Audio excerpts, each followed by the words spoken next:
we can't even provide a base for somebody to live here, to be able to come to work here, then that almost instantly causes a problem.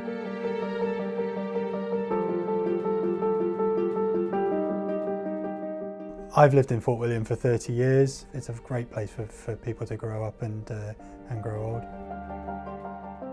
So BSW Timber, we employ just over 200 people. So we're talking about really 800 people who are employed in forestry, logistics and other businesses that are here because we're here. From 2006 onwards to this point, there's been a rapid expansion, and that's obviously brought around an increase in requirement for labour. Some of the roles that we actually have here, they actually have to go away from Fort William to the likes of Glasgow and Edinburgh to learn the skills, and then coming back is a struggle because the housing isn't there. And I did a survey a couple of years ago. It revealed that 60% of the employees rent, and of that 60%, 60% then rent privately. You know, that felt like a lot of employees. We're almost employing first somebody that wants to live in Fort William, secondly somebody that could live in Fort William and stay in Fort William, and then thirdly looking at the skills and the ability that the person actually has. So you kind of want to flip that around to be able to get the person that you want to get. You know, a 2-bed or 3-bed house, there's a massive amount of people that are actually trying to get into that property, or, you know, people that have lived down south looking to kind of change of pace of life, and that's then equally kind of affecting the market in Fort William. I have an example of one employee who actually went and lived an hour and 40 minutes away from here. We've put people up in hotels for periods of time. By periods of time, I don't just mean days and weeks, I mean months. You know, we've had people that we've had to help with additional income to be able to afford to buy or to stay in the local area.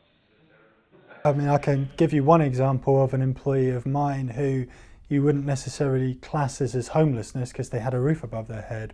You had to sell and move in with your mother-in-law, yeah, to then wait till you could actually get something that you could buy yourself. That short period of time turned into over a year. Yeah. And then because the market's just, the prices in Fort William especially, is terrible.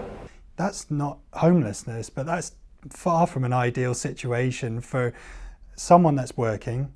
His wife was employed, so they weren't, you know, they had income, but they just were, it was almost like housing poverty. BSW is investing in the technology that makes our timber sustainable.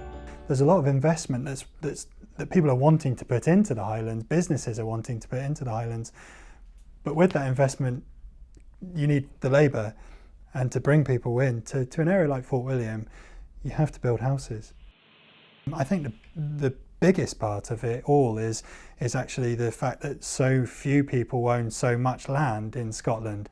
That situation and the land reform situation is certainly something that could change that. We are currently going through a process of changing the designation of a piece of land that we hold, to put forward a proposal to actually change that area's designation to housing, building houses for our employees. You know, we make construction timber. We've actually assisted some projects locally for affordable housing schemes as well. So, you know, the raw material side of things we can provide if the land becomes available.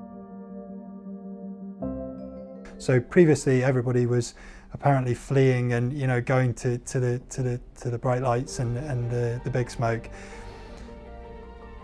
That's changed because of the offering that people see from the Highlands, and the only thing that's going to keep that change going in our favour is housing, and making sure that the right levels of housing are available for people. We will lose that skill set and that skill base in the Highlands if we carry on the way that we are.